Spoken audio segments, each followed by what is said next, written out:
रात का समय था, चारों ओर अंधेरा छाया हुआ था। केवल एक ही कमरा प्रकाशित था। वहां 4 मोमबत्तियां जल रही थी। चारों मोमबत्तियां एकांत देख आपस में बातें करने लगी।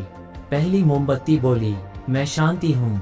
जब मैं इस दुनिया को देखती हूँ तो बहुत दुखी होती हूँ। चारों ओर आपाधापी, लूट खसोट और हिंसा का बोलबाला है। ऐसे में यहाँ रहना बहुत मुश्किल है। मैं अब यहाँ और नहीं रह सकती।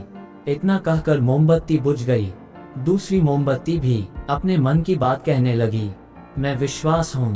मुझे लगता है कि झूठ, धोखा, फरेब, बेईमानी मेरा वजूद खत्म करते जा रहे हैं। ये जगह अब मेरे लायक नहीं रही। मैं भी जा रही हूँ। इतना कहकर दूसरी मोमबत्ती भी बुझ गई। तीसरी मोमबत्ती भी दुखी थी। वह बोली, मैं प्रेम हूँ। मैं हर किसी के लिए हर पल जल सकती हूँ, लेकिन अब किसी के पास मेरे लिए वक्त नहीं बचा। स्वार्थ और नफरत का भाव मेरा स्थान लेता जा रहा है। लोगों के मन में अपनों के प्रति भी प्रेम भावना नहीं बची। अब ये सहना मेरे बस की बात नहीं। मेरे लिए जाना ही ठीक होगा। कहकर तीसरी मोमबत्ती भी बुझ गई। तीसरी बत्ती बुझी ही थी कि कमरे में एक बालक ने प्रवेश किया।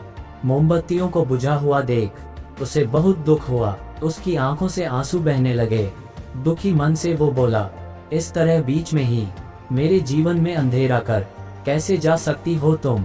तुम्हें तो अंत तक पूरा जलना था, लेकिन तुमने मेरा साथ छोड़ दिया।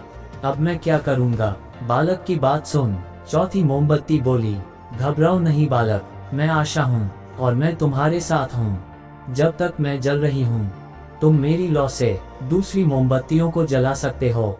चौथी मोमबत्ती की बात सुनकर बालक का धाधस बंध गया।